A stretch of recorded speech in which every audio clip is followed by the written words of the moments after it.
छोड़ दीजिए ससुर जी, अब मैं आपका बर्दाश्त नहीं कर पाऊंगी।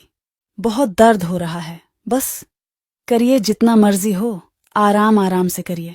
आज तो पहला दिन है। जी हाँ दोस्तों, ऐसा ही मेरी बहू मुझे कह रही थी।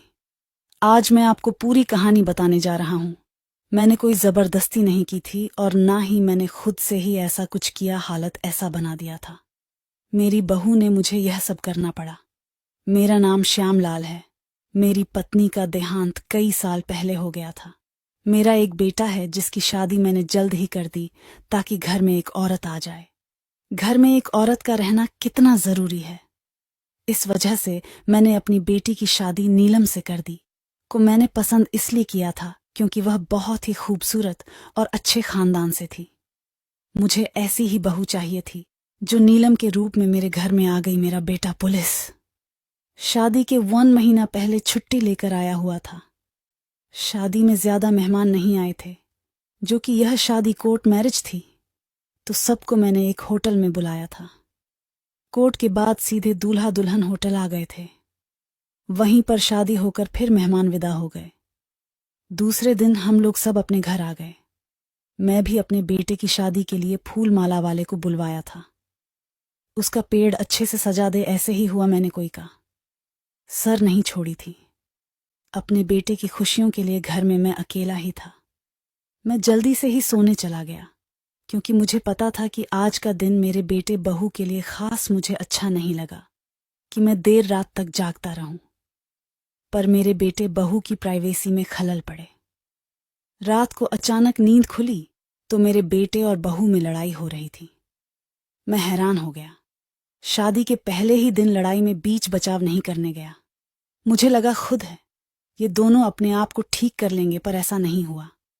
वह दोनों लड़ते लड़ते मेरे कमरे तक आ गए। मेरा बेटा बोला, आपने मेरे लिए कैसी लड़की ढूंढी है? यह कहती है कि तुम्हारा बहुत छोटा है। मेरी जिंदगी खराब हो गई। कहती है मुझे कुछ भी नहीं हो रहा, मैं तुम्हारे साथ नहीं रहूंगी, मैं वापस चली जाऊंगी। उस इंसान के साथ मैं कैसे रहूंगी जो मुझे खुश न कर सके, जब तुम पहले दिन ही मुझे कुछ नहीं कर पा रहे हो तो पूरी जिंदगी क्या करोगे? मैं हैरान हो गया, समझ नहीं आ रहा था मैं क्या बोलूं। मेरा बेटा बहुत गुस्से में था। दोनों एक दूसरे के ऊपर चढ़ा रहे थे। मैं समझ नहीं पा रहा था कि लड़की जो पहली बार बहू बनकर आई है, और उसका यह रूप देखकर मुझे बहुत गुस्सा आने लगा था। मैं अपने बेटे को बोला, सब ठीक हो जाएगा, और बहू को भी बोला, सब ठीक हो जाएगा। आज का दिन ऐसे लड़ाई करने का।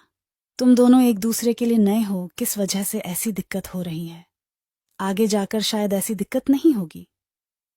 मेरी बहू कोई दिक्कत कैसे नहीं होगी, इसका तो खड़ा भी नहीं होता।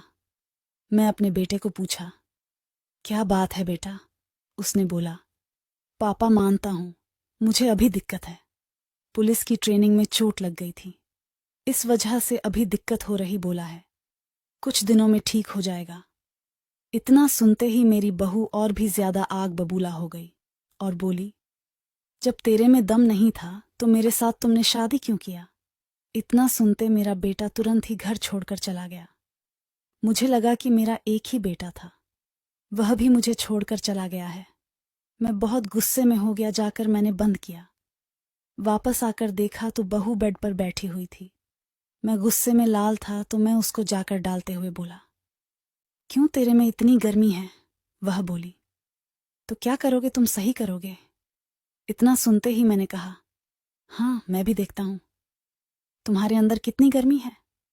तुरंत ही उसे बेड पर लिटा दिया और फिर वही क्रिकेट वाला मैच शुरू हो गया।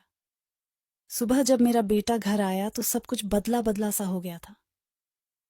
मेरी बहू ने मेरे बेटे को सॉरी बोली, फिर हम तीनों ही खुशी खुशी रहे।